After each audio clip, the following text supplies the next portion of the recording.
শুভ সন্ধ্যা। আমি শ্যামল Chakraborty, Hindu voice of আমেরিকাতে আপনাদের সবাইকে স্বাগত জানাচ্ছি। আজকে আমাদের প্রথম অনুষ্ঠান।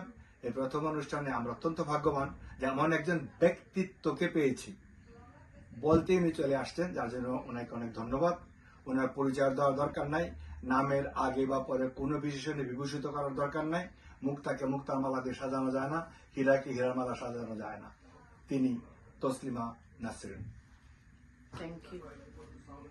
নমস্কার, আপনাদেরকে সবাইকে স্বাগতম হিন্দু ভয়েস অফ আমেরিকা আজকে শুভ উদ্বোধন এবং উদ্বোধনী অনুষ্ঠানে আজকে উপমহাদেশের প্রখ্যাত লেখিকা, মানবাধিকার কর্মী, যে মানবাধিকারের সোচ্চার, বাংলাদেশের হিন্দুদের স্পেশালি নির্যাতনের প্রথম উপন্যাস প্রকাশিত করছে, যেটা 30টি ভাষায়, বিশ্বের 30টি ভাষায় অনুবাদিত হয়েছে। বিশ্বের বিভিন্ন দেশে, বিশেষত পশ্চিমা বিশ্ব গণতান্ত্রিককামী দেশগুলির মধ্যে তাদেরকে বিভিন্ন সম্মানে সম্মানিত করা হয়েছে। এত সম্মানের শব্দে আমি এই সমস্ত লিস্টগুলি বলতে পারবো না। শ্যামল চক্রবর্তী বলেছেন যে ওনাকে কোনো বিশেষণে বিশেষিত করা যায় না, উনি আমাদের বিশেষণে পায় না। কিন্তু আজকের এই অনুষ্ঠানে, উদ্বোধনী অনুষ্ঠানে কিন্তু ভয়েস অফ আমেরিকা থেকে ওনার আগমন উপলক্ষে আমরা সত্যি গর্বিত। নিজেকে আপলিফ্ট করার জন্য ওনাকে, আমাদেরকে সঙ্গে সঙ্গ দেওয়ার জন্য ওনাকে অসংখ্য ধন্যবাদ। আমি শিবু চৌধুরী। আমাদের সাথে রয়েছেন বিশ্বের অন্যতম নারীবাদী লেখিকা তসলিমা নাসরিন। আমরা আজকে গর্বিত। আমরা আজকে হিন্দু ভয়েস অফ আমেরিকা থেকে আজকে ব্রডকাস্ট করতে পারছি। উনার আগমনে আমরা আজ আবেগে আপ্লুত।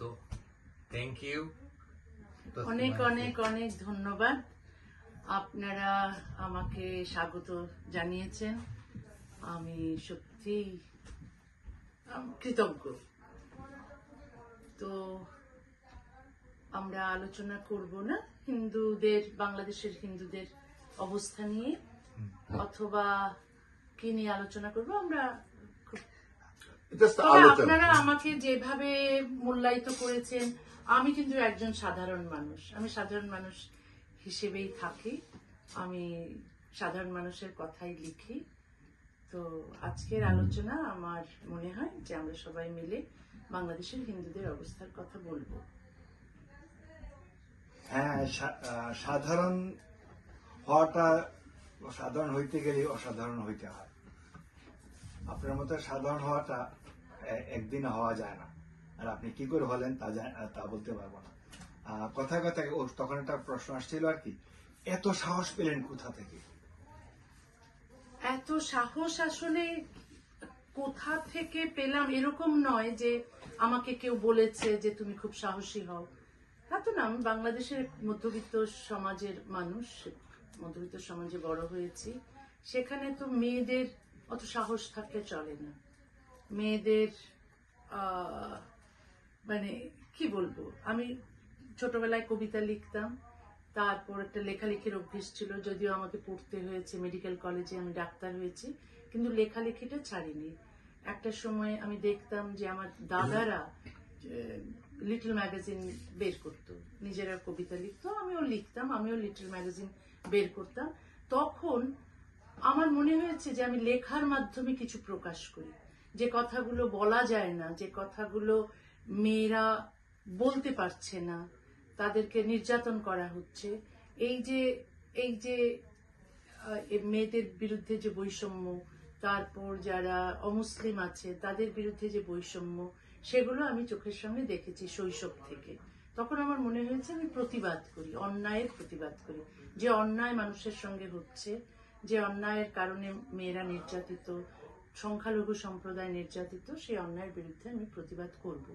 যেহেতু আমি ওখানে, ওই দেশে, ওই সমাজে প্রতিবাদ করার জায়গা নেই, আমার মুখ বন্ধ করে দেওয়া হবে।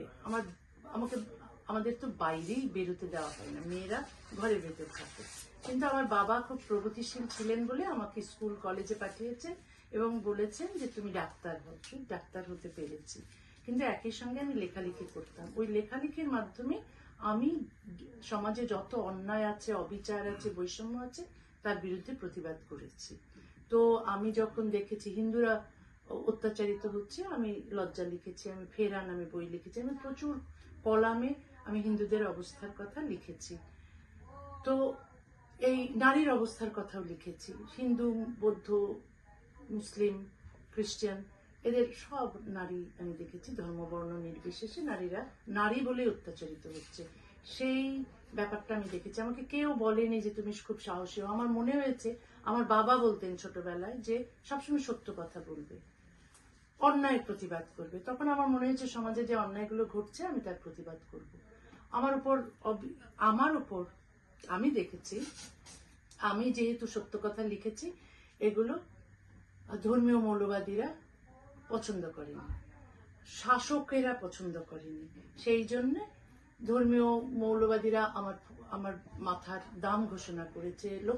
লক্ষ লক্ষ মৌলবাদী পথে নেমেছে আমার ফাঁসির দাবিতে। শেষ পর্যন্ত শাসকেরা আমার পক্ষে না দাঁড়িয়ে এই জিহাদি ইসলামী মৌলবাদীদের পক্ষে দাঁড়িয়েছে, ওই ফতোয়াবাজ বদমাশদের পক্ষে দাঁড়িয়েছে এবং আমাকে দেশ ত্যাগ করতে বাধ্য করেছে। আজকে 31 বছর আমি নির্বাসনে আছি, যেহেতু আমি অন্যায়ের প্রতিবাদ করেছিলাম। আমি এখনো অন্যায়ের প্রতিবাদ করে যাচ্ছি। আমার কখনো মনে হয়নি যে আমি ভুল করেছি বা আমি আমার ওইভাবে লেখা, ইসলামী মৌলবাদীদের বিরুদ্ধে লেখা, নারীর পক্ষে লেখা বা হিন্দুদের উপর যে নির্যাতন হচ্ছে তার প্রতিবাদ করা আমার ঠিক হয়নি, এখনো মনে হয়নি। এই যে আমি শাস্তি পাচ্ছি, আমাকে দেশে যেতে দেওয়া হয় না 31 বছর, আমাকে হয়তো কোনোদিনই আর দেশে ফিরতে দেওয়া হবে না। কিন্তু আমি জানি আমি যা বলেছি আমি সত্য বলেছি, যা বলেছি অন্যায়ের প্রতিবাদ করেছি। এমন ভাবে আমি মানুষও যেন অন্যায়ের প্রতিবাদ করে সেই প্রেরণাটা আমি দিতে চাই। তো আমাদের তো সময় শেষ হয়েছে, এখন নতুন প্রজন্ম যেন অন্যায়ের প্রতিবাদ করে। হিন্দুদের উপর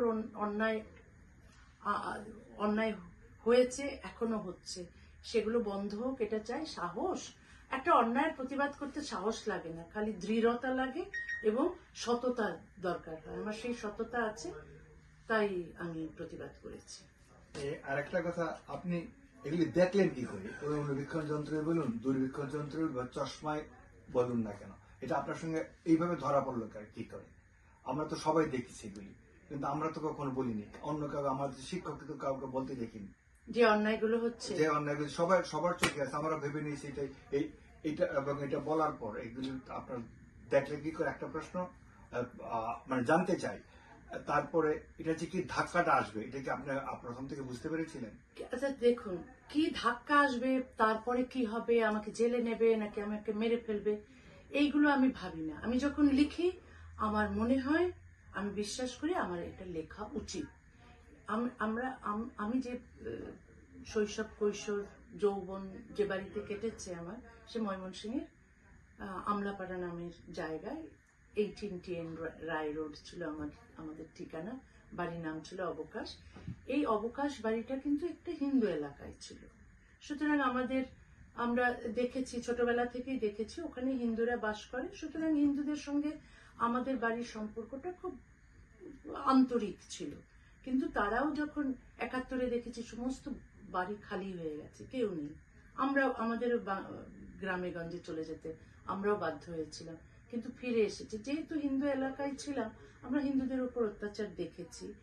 আর যখন বাবরি মসজিদ ভাঙার পর যখন হিন্দুদের উপর অত্যাচার হয়েছে, তখন আমি ঢাকায়, আমি নিজের চোখে দেখেছি।